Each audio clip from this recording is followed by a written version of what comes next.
Yeah, so they aren't working together. It's very important that they're not working together. But the reason that they aren't is because in their own minds, they are competitors with one another. So they don't want to work together because they compete against each other for advertising. And in Australia, the government kept putting them in the same camp and saying, you're doing this and you're doing that. And they kept saying, no, we're not the same. We have different strategies.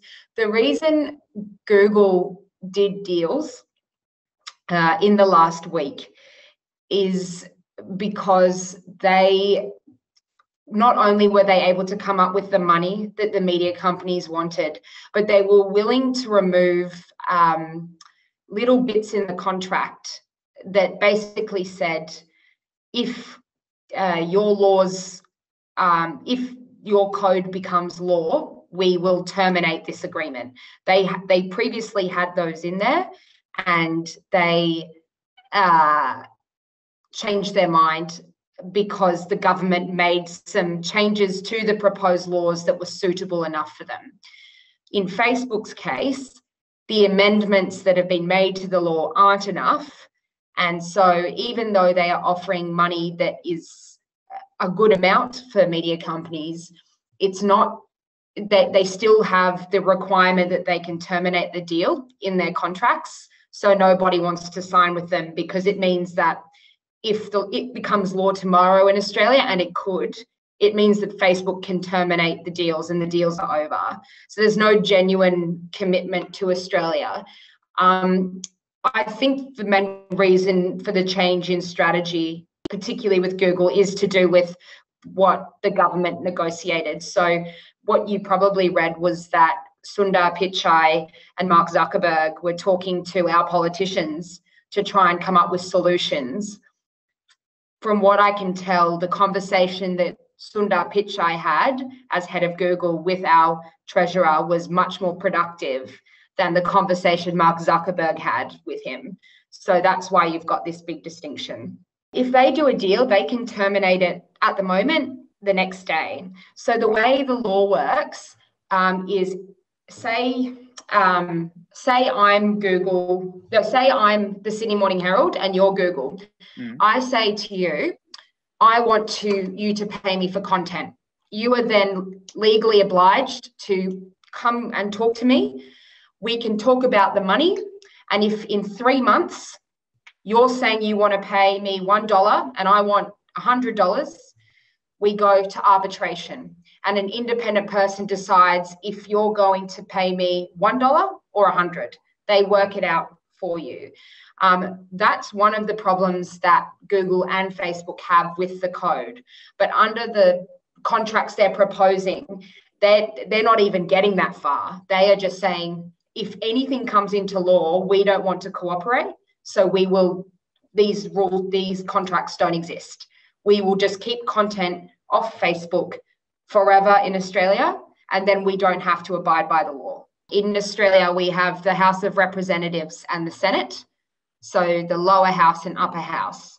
The lower house has voted to pass the laws, so they debated the laws last week and passed it through their government, so then it goes to the Senate.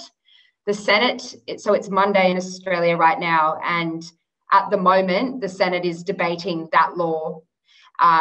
So it could be passed. It probably won't be today, but it could be passed by tomorrow or by the end of the week.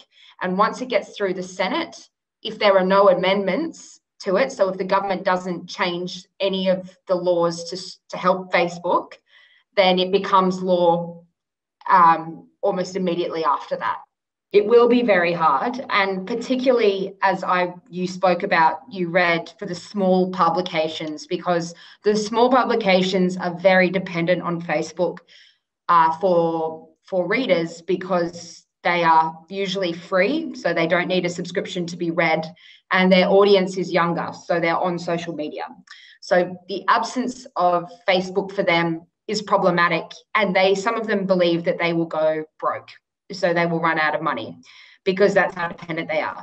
For the big publishers like my company, what we've seen in Australia in the last few days is a lot of advertisements in the newspapers and on the website, encouraging people to download the application of the print newspaper to have their own news feed. So there's a lot of ads being like, come to our news feed, join the Sydney Morning Herald or join the Australian. So we've seen a lot of ads like that happen in the last 5 days. They're also doing those sorts of, I guess, advertisements or promotions on other forms of social media. So Instagram, which is funny because it's owned by Facebook. A lot of people are advertising on Instagram. And I can send you some screenshots if you like, of some pictures so that you can see of them saying, come to our website, buy a subscription to our website, and trying to encourage people to be more direct with them. They're doing it on Twitter as well. So you're starting to see people go, okay, we've got to teach people how to find us without Facebook. But at the moment, I think they're just doing that because no one is really sure if Facebook will get to some agreement with the government and reverse the ban. So I think this is a temporary solution to the issue. But for some publishers, it will mean a complete change to their business strategy, or they won't have any money left. So nearly 40% of the population are estimated to find news on Facebook or Twitter, or Snapchat or TikTok, all of those ones. So there is a large amount of the community that do. For the large publishers, so Facebook a few years ago, I think it happened all over the world. They changed the algorithm and reduced the priority of news publishers.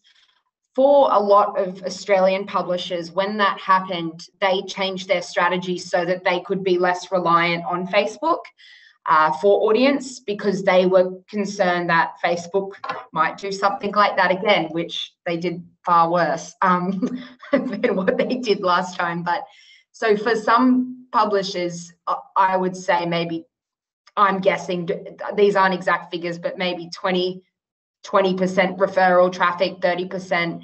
But for the digital only young publishers, it would be more than 50%.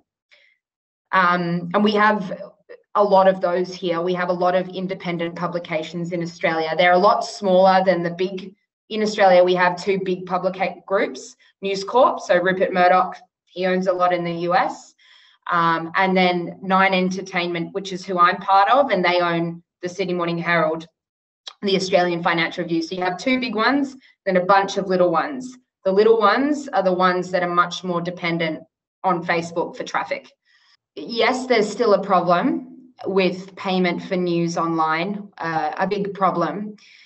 The 2 big outlets in Australia have paywalls. So the Australian, which is the big national masthead that's owned by Rupert Murdoch, you cannot read their content unless you pay. They introduced that in 2011. So they were one of the first in the world. And it took a long, long time to get people to buy subscriptions. The Sydney Morning Herald's is different. So we offer a couple of articles free, and then we ask you to pay. And that model is implemented in other publishers. It's improving. I think my company's last results, about 50% of total revenue for the newspaper division was subscription. So we're getting a lot of subscribers, but it is a very big challenge when we have given away before that content for free for so long. So I think what we're seeing in Australia is a big group effort into convincing people that payment is necessary. But it only really works, from what we see, with very high quality content. It doesn't work with magazines very well. It doesn't work with publications that don't have a lot of exclusive content. That tends to not, they tend to not get many people buying any of their products. So it only seems to have worked with the very old newspaper businesses, people who want to pay for a higher quality product. But I guess to answer your question more succinctly, we are improving the situation with payment for publishers, but it's still a long road ahead. And there's a lot of work being put into, we have large teams that are dedicated to trying to get people to pay for news here.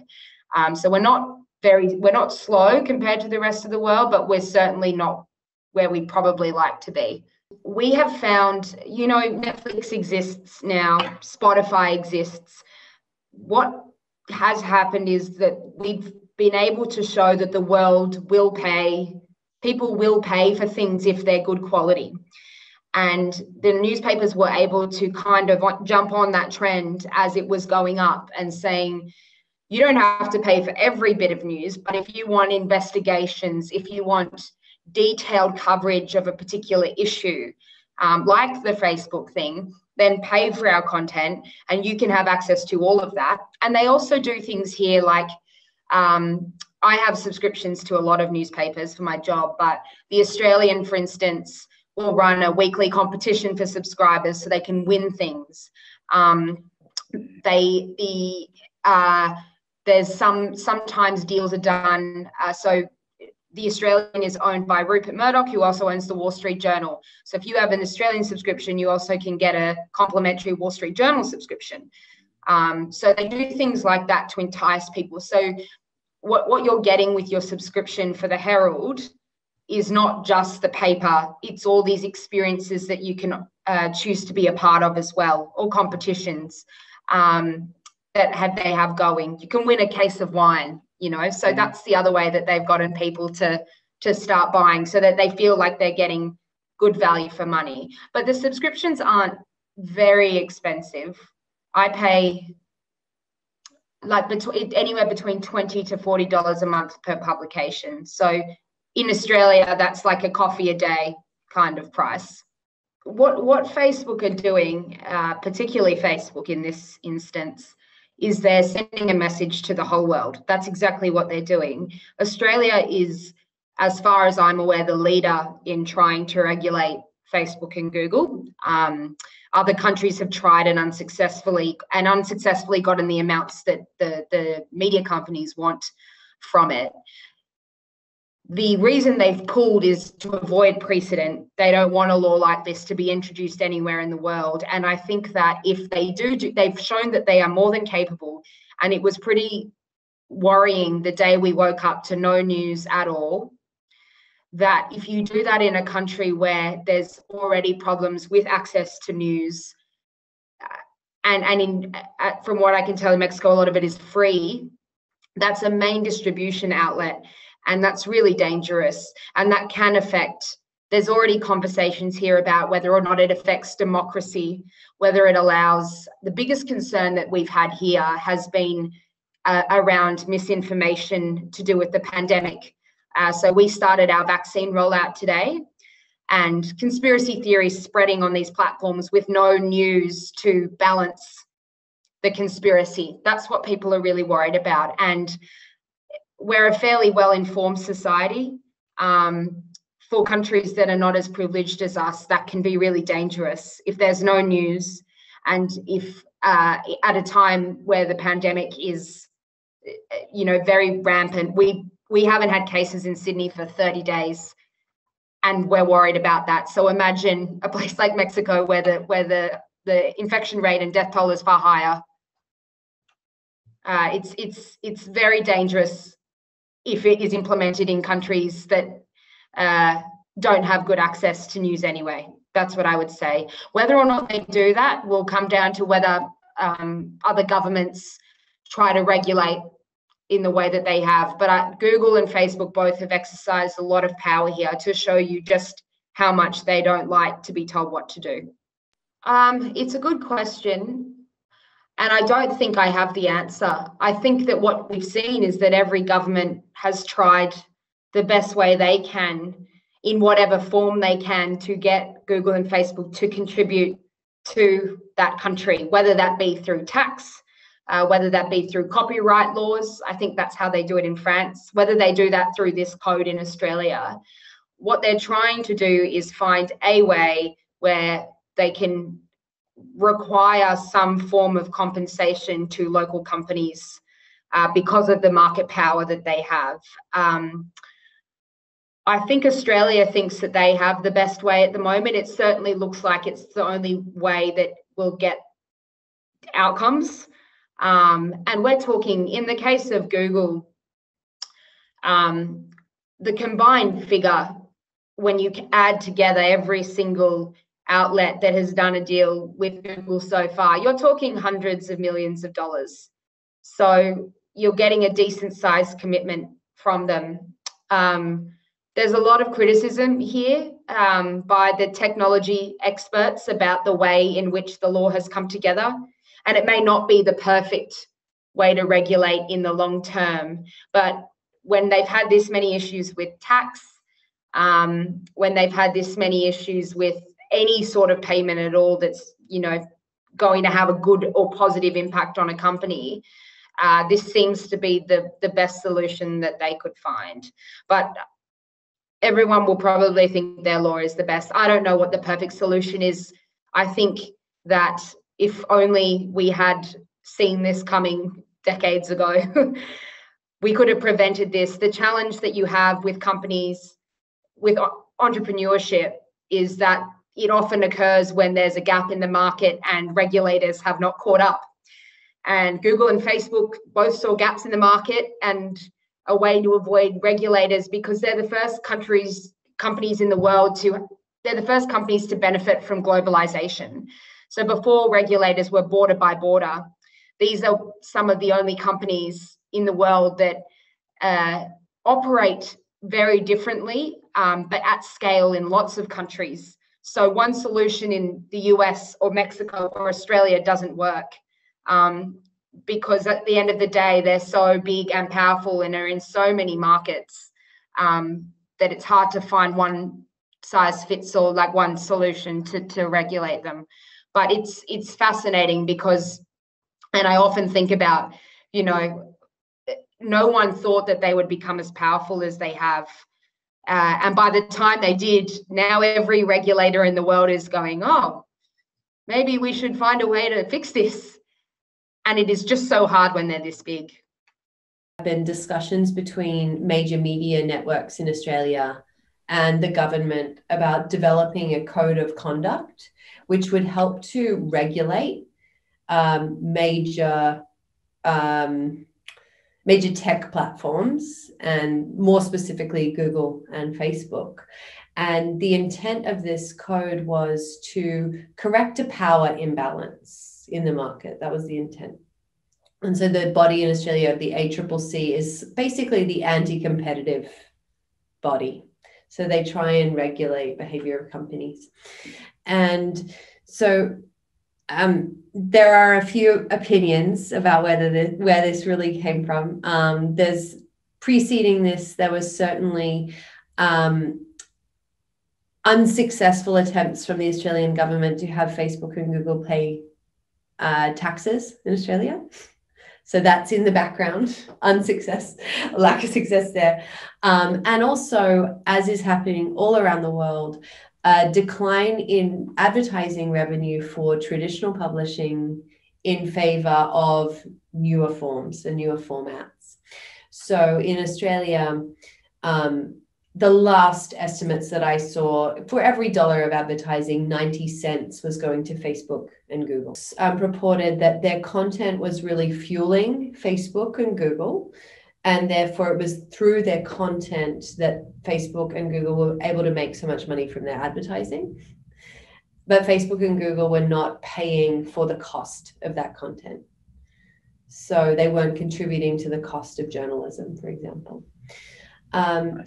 Facebook, in response, basically said, well, we're not putting the content on our platform. We are benefiting from it, but we're not putting the content there, and we're actually driving, this number may not be exactly right, but you'll be able to find it if you Google, but we're injecting 107 billion impressions into Australian publishers through our platform every year. So that is the contribution that we're making here. We're driving traffic to you, which you then commercialize on your platforms.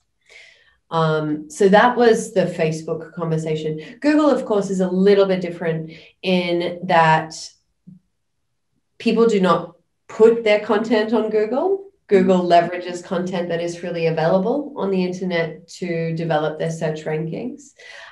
So Facebook started to put more distance between, because basically the code was lumping the two of them together as being very similar operators. And Facebook strategically started to put distance between Google and themselves, saying that, hey, we do not put anything on our channels. We make our platform available and other people put content on those channels. That is different to Google. Google is in effect scraping content. So they started to put that distance between them. So governments want a piece of that cake, and so too do the major media networks, I guess. And that's what's happening in Australia. So this code that they drafted is called the News Media Bargaining Code, and it's highly likely to be passed as law next week. It's currently in the Senate. It's highly likely to be passed. And the code is very specific in its definition of who is a news media outlet. And it's quite a limiting definition. It's not exactly black and white, but it's quite concise. But there are also clauses in the agreement that really call out anti-competitiveness. And so it raises alarm bells for Facebook and Google that, well, your definition is only this big, but probably we cannot make the call about who falls in here and who doesn't, because we might get it wrong. It's not exactly black and white, and therefore we might be deemed anti-competitive. So there's always been a disconnect between what the government is drafting to be covered by the code and what Facebook and Google will respond to. And so what they've said is, if this is passed, our assumption that it is all publishers, but the code is very specific in its definition. And so most Australian publishers would not actually qualify. No. In my opinion, it's one of the flaws of the code in the way it's currently drafted. So the code allows for news media outlets to negotiate with Facebook and Google for payment for their content. And it stipulates a whole lot of other things like releasing their algorithms and all of these sorts of things that are not really plausible, sort of indicate a lack of understanding about how the platforms work. And an organization like ours, for example, would not be covered by this code because we don't meet their definition of media. However, the fallout, as we saw this week, Facebook's response is, we are not going to play ball. We will not engage in the Australian territory if we are forced to pay for content. We can't take the risk of being deemed anti-competitive, and therefore we will put a blanket ban on all publisher originating content, whether Australian or international, in Australia. So that's what they've done this week. They have restricted the posting or sharing of any content that originates from a media source, whether that media source be the New York Times or the Sydney Morning Herald or Urban List. We as a publisher cannot share it, and you as a consumer cannot share it. Right. So it's lots of people are calling it censorship. I probably wouldn't go that far. I have a little bit of empathy actually toward why they've taken the stance that they've taken. I think that the code as it was drafted was unworkable. So what's unclear is whether this was deliberate or not. But yesterday, all of the government Facebook pages were blocked. So Queensland's the state that I live in. The Queensland Health Department was blocked. The Bureau of Meteorology was blocked. The COVID tracing pages were blocked. So it's not clear whether that was Facebook showing their power and might, or whether in flicking a switch, there were a lot of pages that were unintentionally caught up. They do appear to be sort of manually now making some exceptions and going through and turning some back on. So there would be a lot of digital publishers in Australia that would be similar. We're fortunate, though I would say we created our own luck here, in that we have quite a diversified audience strategy. So for us, 5 years ago, we would have been really similar. Today, only about 20% of our audience comes from Facebook. So that's 20% of our users. But a user from Facebook contributes fewer page views than a user from Google for us. So it's responsible for about 20% of our users and about 10% of our page views. So for us, it isn't disastrous. We think that the sort of traffic tide will lower across the board. Everyone will have less traffic than they had before, and it will be lowered by the percentage that you are reliant on Facebook. But what I don't think it'll shift is the appetite for consumers to find the sort of content that they've been groomed to know and love. So I think that they will actively seek it, and then it will be up to publishers to find alternate platforms to find these audiences on. I think Google is also threatening that they may pull out of Australia. That's a possibility. If that were to happen, another search engine would come in and take their place. So that is not disastrous. But so for us, we are okay. We're actually one of the much better off. But I do think that it is an unfortunate circumstance where traditional legacy media organizations who have print and broadcast audiences have been the beneficiaries of this code and Facebook's decision. And the digital native, the newer publishers, have been the ones that have been squashed. And the irony there is that it's a code that was led by Australia's Anti-Competitive Commission. And you would think that they would be fighting for the little guy. They weren't. I think they had good intentions, and they didn't understand well enough the ecosystem of the internet and digital publishing. There's many of those deals happening at the moment. So Google, it's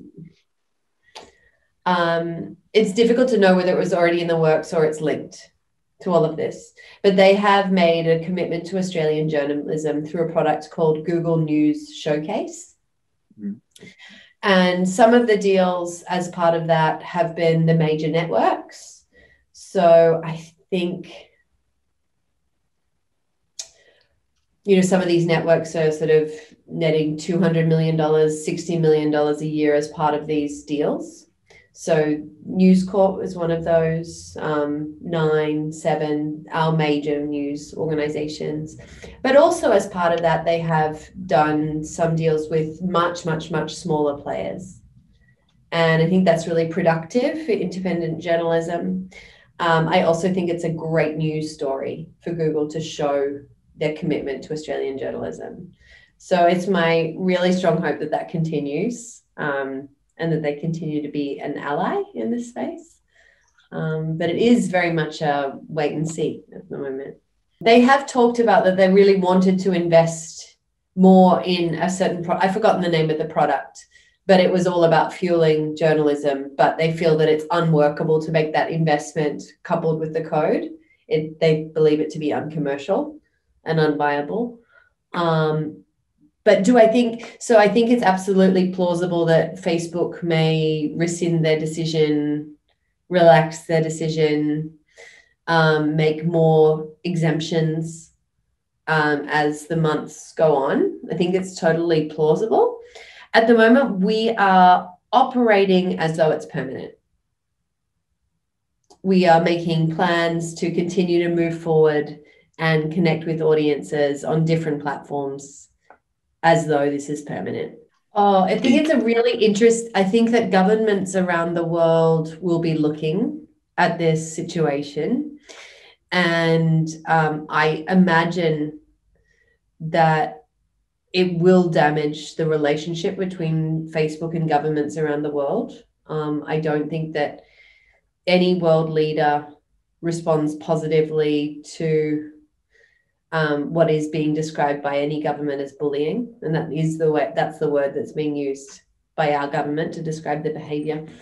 I think that governments around the world will be looking very closely at what they should be doing to avoid a situation like this, and what regulatory measures they should be taking, now that they can see the true weight of the giant and the willingness of that giant to throw the weight around. It was a very bold statement that was made with no warning. That is a big part of this. It's not just that the decision was made. It was made with a threat, yes, but no warning that this would come into effect on said future date. The decision was made and it was in effect immediately. And that has not landed particularly well with the Australian public. I think the other frustration from the people, I think, is that there has been an inability for Facebook to moderate extremist content on their channels. So why then can they, within a single day, manage to block all news from a platform within the space of 24 hours? Those that have the means build brands that are strong enough that they become daily destinations to seek this news. So we're no longer being passively fed it, but as consumers, our behavior changes and we actively go to a destination to seek it. So, yeah, I've spent a lot more time thinking about what we will do than what anyone else will do at this point. Maybe I feel like there's always been new formats. The last sort of disruptive format, I guess, was Instagram, and we absolutely use Instagram as a traffic source and as a brand building tool and as content creation hub. So yeah, absolutely, there's an opportunity.